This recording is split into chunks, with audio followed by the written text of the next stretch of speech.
Hey, how's it going, people? Brown Brady here, and in this episode, I'm going to give you my first impressions of my 2009 Suzuki Boulevard M50. But first, I'd like to thank you for subscribing to my channel and in helping me reach 11,000 subs. I hope that you're all staying safe. I've had my Honda CBR 250R since 2014, and it's been a very rewarding experience.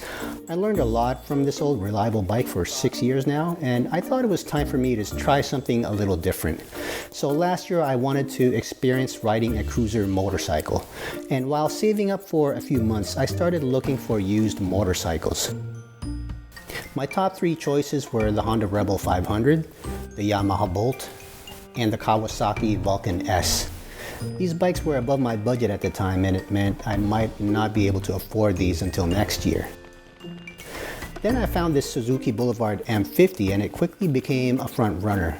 I checked it out in person and was amazed at how it almost looked brand new. It was 11 years old, but it only had 2,000 kilometers on it. It looked mint, and the price was lower than other bikes of the same year and having 10 times the mileage.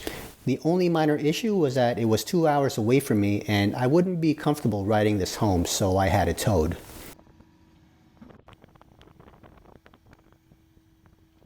Back in the spring of 2015, I bought a 1983 Honda Nighthawk, which was my first experience on a standard motorcycle.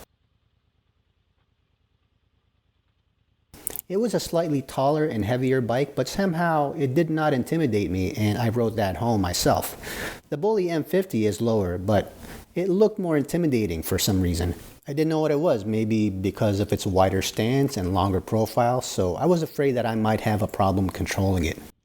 But after a temporary permit, I took it for a spin for the first time around the neighborhood. This is the heaviest bike I have ever owned, yet it seemed light when I was walking it on a level road.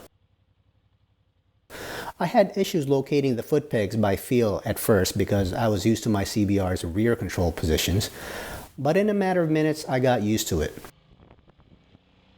I found it strange to have my feet set ahead of me like I was in a car, but I already felt how much more comfortable this riding position was going to be at speed. I started riding it below 40 kilometers per hour and immediately noticed that the bar was heavy and sluggish, so I turned back and checked the tire pressures. It turned out that the tire pressure was too low, so I inflated them to the correct pressure, and the bar became a lot lighter and easier to control. There was construction happening on my street at the time, so I wasn't confident taking it on the main roads yet. So I practiced countersteering, swerving, braking, and turning in an empty parking lot. I was lucky to have a deserted movie theater parking lot nearby, and I knew these establishments weren't going to be opening soon, so they are perfect spots for practicing. Having developed some more confidence, I started riding it on regular roads at 60 kilometers per hour. And at that speed, I noticed that there was a lot more wind noise in my helmet. I didn't know if it was being caused by more upright position of my head or because of the turbulence caused by the windscreen, but it was louder than I would like it. I knew that many owners like to put out loud exhausts on this bike. I have seen videos of people debaffling it and puncturing the stock exhausts or replacing them with custom ones. I think I'm going to prefer the stock look and sound that this bike already produces. It's throaty, low rumble that is loud enough to be heard, but not too obnoxious. And here are the specs of this bike. It has an 805cc V-twin engine, 5-speed manual transmission, shaft drive final drive, inverted telescopic coil spring front suspension, and link type rear suspension. It has a single 300mm 2-piston caliper front brakes and drum brakes for the rear. The front tire is 130/90 16 MC and the rear tire is a 170/80 15 MC. It's been a year since that first ride, and I've been more and more comfortable with this bike. But let me just be honest with you guys. Over the last couple of years, I developed a completely unfounded fear of riding. I have not had any close calls at all, yet I have this fear that a driver might cut me off or turn into my lane. And the more I hesitated to ride, the worse it got. I do have the rare vertigo event, but it has not happened while I'm on my bike yet. I also dislocated my wrist while saving it from tipping. More on that in a different episode. So I have not really taken my bully outside of my comfort zone, which is around rural Oshawa and Clarington area, where I feel safer because of the lighter traffic. Maybe this fear of riding deserves its own episode, but I've been trying to put in more seat time whenever I can this season to get over it. So with my limited experience with this bike, I will tell you how it's been so far. First of all, as a shorter rider, I appreciate the lower seat height, which allows me to flat foot both feet. Even my CBR 250R didn't allow me to do that.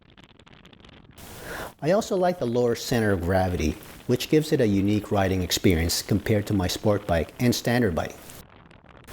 I found that it had plenty of power when accelerating from 0 to 60. The seating position is very comfortable, which I imagine to be ideal for long distance highway riding. And finally, I like the shaft drive, which makes it lower maintenance and likely contributed to the lower center of gravity because of its added weight. I do have a few cons. The bike still feels a little sluggish and heavy at low speeds, maybe because I'm still inexperienced, but it just feels awkward when turning from a complete stop. Also, there seems to be a lack of overtaking power, especially when going uphill. Finally, while the gauge has a speedometer, temperature warning light, fuel level, and odometer, I wish it had a tachometer or gear indicator. So there you have it. If you have a Suzuki Boulevard M50, please share your experience with everyone in the comments section. What do you like about it? And this concludes this episode. So if you like this video, please hit that like button and share this video with your friends. Or better yet, hit that subscribe button and I'll see you in the next video. And as always, ride safe and thanks for watching. You look like a bobblehead.